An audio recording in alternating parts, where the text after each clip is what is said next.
I didn't expect guilt to feel this heavy at 35,000 feet. It started as a tiny crack, just a woman's quiet voice a few rows ahead.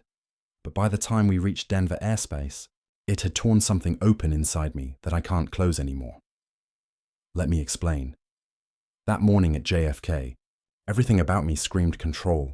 My Navy Armani suit, my first-class ticket to Los Angeles, the perfect flat white from the lounge cafe. I was Evelyn Hartman, 42, senior partner at one of Manhattan's top law firms.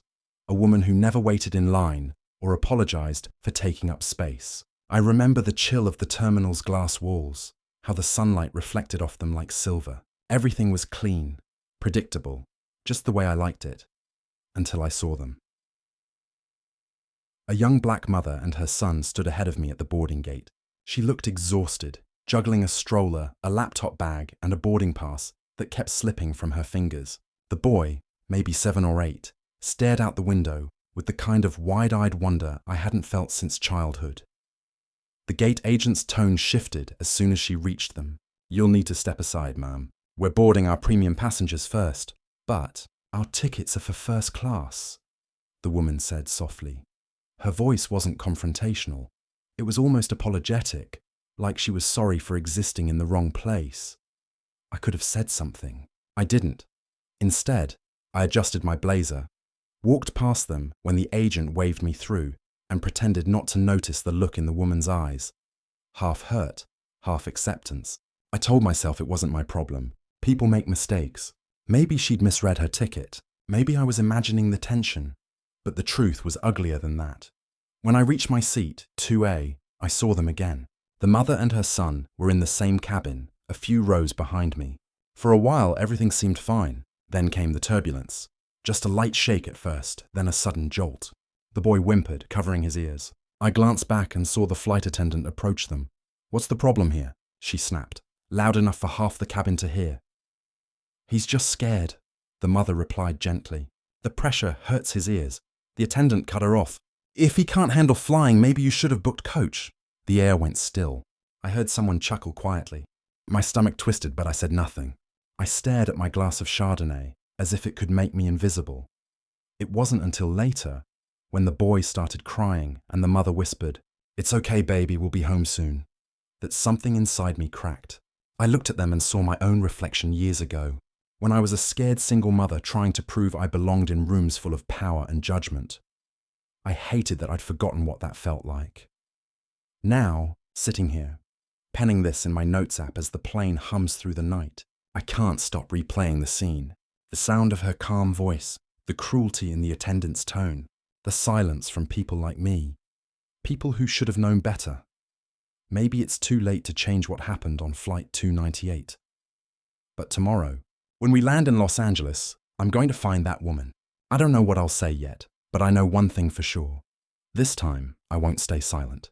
The plane shuddered again, a deep groan rolling through the cabin like thunder. I gripped my armrest, though it wasn't the turbulence that made my hands shake. It was that woman's voice, steady, gentle, even as the world around her rattled. "Close your eyes, baby," she whispered to her son. "Count with me. 1, 2, 3. Her calm made the chaos worse. It showed me everything I wasn't. Patient, kind, grounded. The flight attendant reappeared, her smile thin as paper. "Ma'am, you'll need to keep him quiet," she said sharply. "Other passengers are trying to rest." The boy's mother nodded, her voice small. "I'm sorry. He gets anxious during turbulence." "You should have thought about that before bringing him up here," the attendant muttered, not even pretending to whisper. A few heads turned, including mine. No one said a word. I wanted to tell myself it wasn't my fight. I'd seen enough of the world to know some people can't be reasoned with. But as I looked around, all I saw were silent faces, illuminated by the soft blue light of the cabin. People pretending to read, to sleep, to not care. I was one of them. I remembered how many times I'd been on the other side of this scene, when the power dynamic favored me. The interns too afraid to speak in meetings. The assistants who swallowed their anger when I cut them off. The junior lawyer I once called overly emotional, just because she cried after winning a tough case. The flight attendant leaned closer to the woman now, voice sharp enough to cut glass. "If your son keeps disturbing the cabin, I'll have to ask the captain to move you to economy." That was it. Something inside me snapped. "Excuse me," I heard myself say before my courage could disappear. My voice came out low but firm. She's doing nothing wrong. The turbulence is upsetting everyone, not just her child. The attendant turned, her professional smile dissolving. Ma'am, please stay out of— No, I interrupted, surprising even myself. I won't. You've been rude since we boarded. This mother deserves respect, same as anyone else here. A hush fell over the cabin. The boy's eyes widened.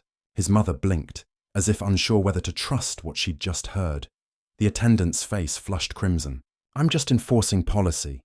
Then enforce it with decency, I said quietly. That's part of your job too. She stared at me for a long moment, then turned and walked briskly toward the galley. The air felt different afterward, tense but lighter somehow. The mother looked at me, her lips parting as if to speak. I gave a small nod instead. No words were needed. When she finally smiled, it wasn't one of gratitude. It was a tired, knowing smile, like she'd seen this all before and was just relieved it hadn't gotten worse. I sat back, heart pounding. My wineglass trembled on the tray. I realized the shaking wasn't from the turbulence anymore. It was from the truth that for years I'd let comfort disguise itself as innocence. The seatbelt light blinked off. The boy fell asleep, his head on his mother's shoulder. I exhaled, feeling something heavy lift. For the first time that flight, I looked out the window, not at the clouds, but at my own reflection. And for once, I didn't look away. When the wheels hit the runway, the cabin erupted in that familiar applause, half relief, half routine. But to me, it sounded hollow, like clapping at the end of a tragedy no one understood. I gathered my things slowly, letting the crowd push ahead. The mother and her son were still seated, waiting for the aisle to clear. She helped him zip up his jacket, smoothing his curls with a tenderness that made my chest tighten. For a second, I almost kept walking. The easiest thing would have been to disappear into the crowd, let my conscience quiet down by the time I reached baggage claim, pretend I'd already done my part. But guilt has a way of clinging to you, soft at first, then suffocating. Mom, I heard myself say. My voice cracked, uncertain. She turned. Up close, her eyes were tired but kind, the sort of eyes that see more than they let on. I just wanted to apologize for not saying something sooner. What that flight attendant did was wrong.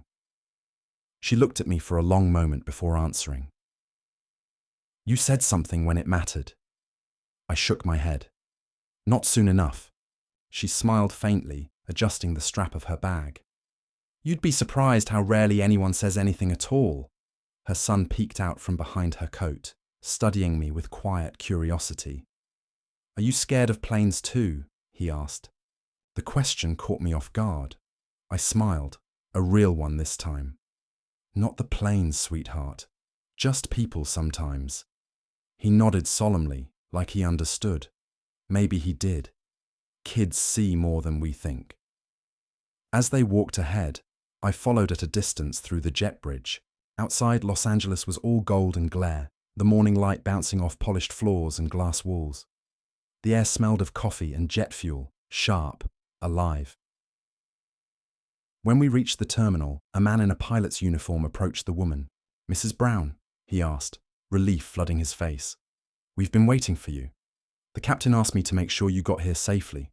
She nodded, then turned back to me. Thank you, Ms. Evelyn, I said. Just Evelyn. Thank you, Evelyn. They walked away, the little boy waving once before disappearing into the crowd. I stood there longer than I should have, surrounded by the noise of arrivals and reunions, feeling like I'd just stepped out of a different world. As I waited for my driver, I opened my phone, searching for the airline's feedback portal. The screen asked, "How was your experience?" For the first time in my life, I wrote something honest. I described what I'd seen, how silence enables cruelty. I asked for empathy to be part of training, not just service. I hit submit and felt a strange, quiet peace settle over me. Outside, a sleek black car pulled up. My assistant had arranged everything, of course. Normally, I'd climb in, check my calendar, move on. But this time, I asked the driver to wait. I stood by the curb, watching families reunite, people hugging, laughing, crying. Strangers, all carrying their own stories. I realized I didn't want to go straight to the office. Not today. I wanted to go somewhere simple, anywhere I could breathe and feel human again, so I gave a new address. Santa Monica Pier, I told the driver. No meetings. Just drive. As the car pulled away from LAX, the city unfolded before me. Sunlight, noise, life. And for the first time in years, I felt something close to freedom. Not the kind you buy, the kind you earn when you finally decide to care. The ocean always humbles me. Standing at the edge of Santa Monica Pier, I could barely hear the city anymore. Just the gulls crying overhead and the endless rhythm of waves collapsing into foam. The smell of salt and fried dough from a nearby stand mixed in the air, familiar and comforting in a way I hadn't felt in years. I leaned on the wooden railing, watching sunlight scatter across the water like shards of glass. Somewhere behind me, kids laughed. A man strummed a guitar and the carousel turned slowly, its painted horses glinting in the afternoon light. I'd come here hundreds of times before on business trips, always too distracted to notice any of it. But today, it all felt different. Too vivid. Too alive. Maybe that's what guilt does. It wakes you up. I pulled my phone from my purse, hesitating before opening my email. A new message sat at the top of my inbox, from Customer Relations, Midwest Air. My complaint had been received and escalated. They thanked me for bringing attention to an important issue. Corporate language, polite and bloodless. Still, it was something. But the truth was, I didn't write that report for them. I wrote it for me, for the version of myself I'd buried under success and silence, the one who used to care. When I was 24, broke, and trying to make partner, I once got mistaken for an intern by a client who refused to shake my hand. My mentor, a black woman named Gloria, laughed afterward and said, "You'll face worse. Just don't let it turn you cold." I had, and I didn't even notice until today. I watched the horizon, waves rolling toward the shore, relentless and forgiving all at once. Maybe that's what redemption looks like. Not a grand gesture, not a headline, but the quiet decision to be different next time. My phone buzzed again. A new text, unknown number. "This is Alicia Brown. I just wanted to thank you again for speaking up. Not many people do." I stared at the screen, stunned. Then I remembered. The pilot who greeted her at the gate must have taken my name when I introduced myself. I typed back before I could overthink it. "You shouldn't have had to go through that. I'm sorry I didn't step in sooner." A pause. Then her reply came.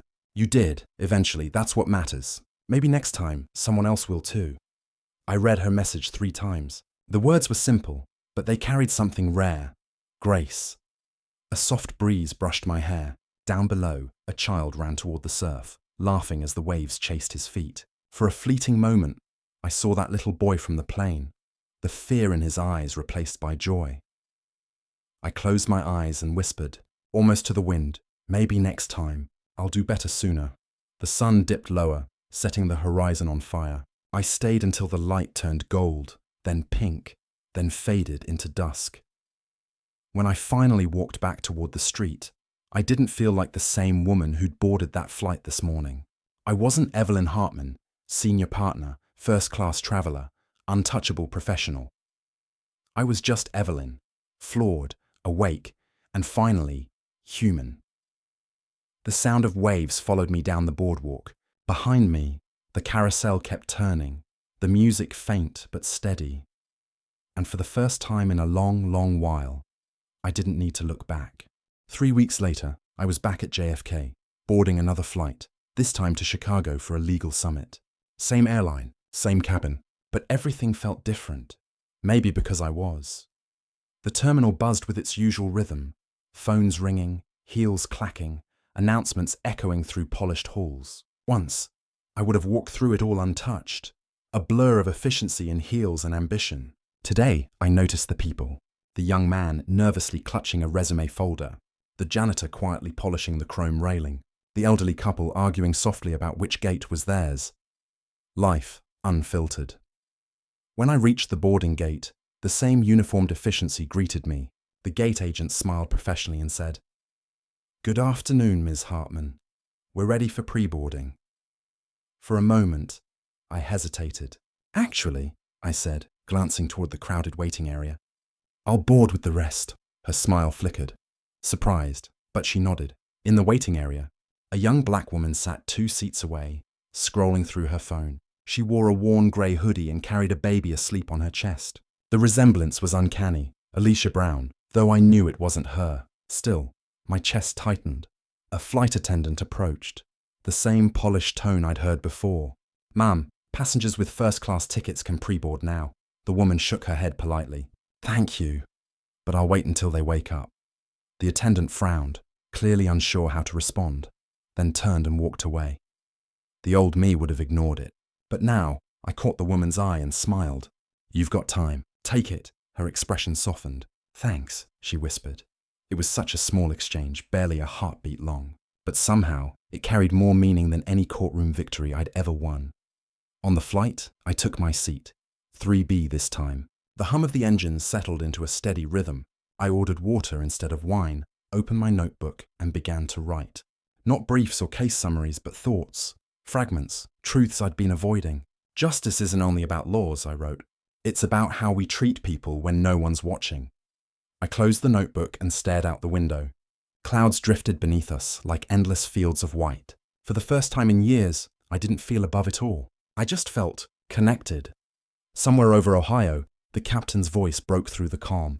"Ladies and gentlemen, we've hit some light turbulence. Please remain seated." The cabin rattled gently. I looked across the aisle and saw the young mother clutch her baby, murmuring softly. Without thinking, I reached into the overhead bin, grabbed a blanket, and offered it to her. "Here," I said. "It helps a little." Her gratitude was quiet but real. "Thank you," I smiled. "It's nothing," but it wasn't nothing. It was everything. As the turbulence eased, I leaned back in my seat, feeling the hum of the engines beneath me. I thought about Alicia Brown, her son, the piercing silence of that first flight, and how easily cruelty hides behind procedure. People always talk about turbulence like it's a bad thing, a disruption, but maybe it's the only thing that keeps us awake. The clouds outside broke, revealing sunlight streaming through like forgiveness. And in that moment, I realized something simple. The world doesn't change in grand gestures. It changes seat by seat, moment by moment, when someone decides to care. The flight back to New York was smooth, almost unnervingly so. No turbulence, no raised voices, no tension humming in the air, just the steady rhythm of engines and the soft rustle of magazines. Funny, I thought. The world outside was calm, but inside me, there was a storm I didn't want to end. I'd spent the past few weeks replaying that day in my head. The look in Alicia Brown's eyes, the sound of her son's voice, the shame that had crawled under my skin like a splinter. But shame, I've learned, can be useful. It can either rot you from the inside or push you towards something better. For the first time in my life, I wanted the latter. When the flight attendant came by to check on passengers, she smiled at me. Genuine, unforced. I smiled back. "Thank you," I said. 2 simple words I rarely used. She blinked, surprised. "Of course, ma'am." I turned to the window, watching the sun melt into a soft orange haze. Below us, the country stretched wide and endless. Tiny towns, winding rivers, patches of light fading into night. So many lives, all moving through the same air, breathing the same fragile hope that maybe, somewhere, people could be better. I opened my notebook again. The pages were filled with scattered lines, part confession, part reminder. Empathy isn't weakness. Silence can wound louder than words. Every choice, no matter how small, changes something. As the words stared back at me, I realized how much of my life I'd built on the illusion of control. Promotions, awards, flawless presentations, each one another brick in the wall between who I was and who I wanted to be. But that wall had cracked somewhere over Colorado at 35,000 feet. When we began our descent into JFK, the pilot's voice came over the intercom. "Cabin crew, prepare for landing." The city lights blinked below like constellations. For once, I didn't feel the usual relief of coming home. I felt anticipation, like I was about to begin something instead of ending it. At baggage claim, people clustered around the carousel, exhausted but patient. I stood back and watched the faces, so many stories intersecting for a moment before parting again. A young man struggled to lift his suitcase from the belt. Instinctively, I stepped forward and helped. He smiled, surprised. "Thank you." "You're welcome," I said, and I meant it. Outside, the air was colder than I remembered. My driver held the door open, but I paused, looking back at the glowing windows of the terminal.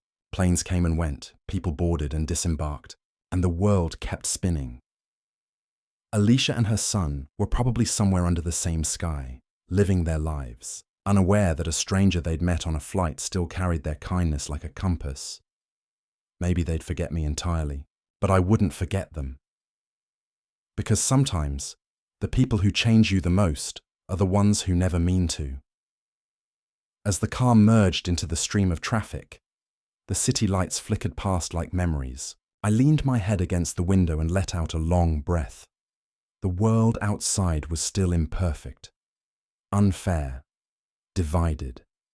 But I knew now that change didn't start with laws or speeches. It started in silence, when someone finally decided not to stay silent anymore. The engines roared overhead as another plane climbed into the night sky, and for the first time in my life, I hoped the turbulence never stopped. It's strange how quiet the world feels after you've learned to really listen. Weeks have passed since that flight, and yet I still hear it.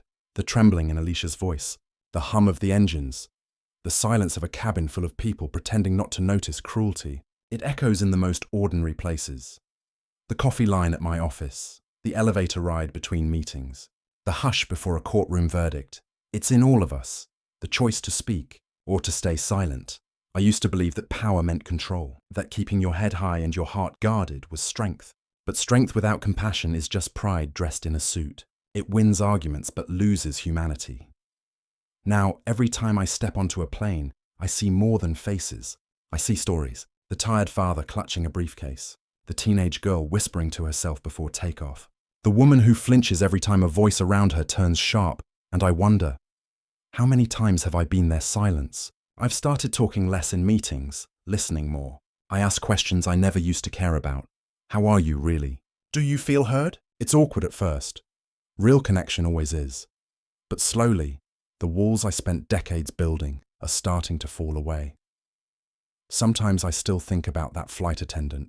I wonder if she was ever told she was wrong, if she learned, if she changed. Maybe she hasn't. Maybe she never will. But maybe that's not the point. Maybe the point is that someone else did, because change doesn't always come as an apology. Sometimes it comes quietly as a decision to be kind, to be aware, to do better. And that decision ripples outward, invisible but unstoppable. A few days ago, I received another email from Alicia. She said her son, Isaiah, has started saying he wants to be a pilot someday. He says he's not afraid of flying anymore, she wrote. I read that line over and over. The thought of that little boy, once trembling, now dreaming of the sky, made something inside me ache and heal at the same time. Maybe that's what hope really is, the courage to board the same world again, believing it can be better this time. The next morning, I walked through JFK again. The same glass walls, the same bright light, but I wasn't rushing anymore. I stopped to let an older man cut ahead in line, helped a woman with her luggage, smiled at a janitor sweeping near the gates. None of it made headlines, but maybe it didn't need to. As I waited for my flight, I caught my reflection in the window. The same face, same hair, same woman. And yet, not the same at all. The intercom announced boarding, and as I stepped forward, I looked out at the sky beyond the runway, vast, open, endless. I thought of all the people flying somewhere right now, each carrying invisible battles, each deserving to be seen, and I whispered to myself, like a prayer I wanted to remember, the sky doesn't care what color you are, it only asks if you're brave enough to rise. Then I picked up my bag, handed over my ticket, and walked into the light. This time, not as the woman who stayed silent, but as the one who finally learned how to speak.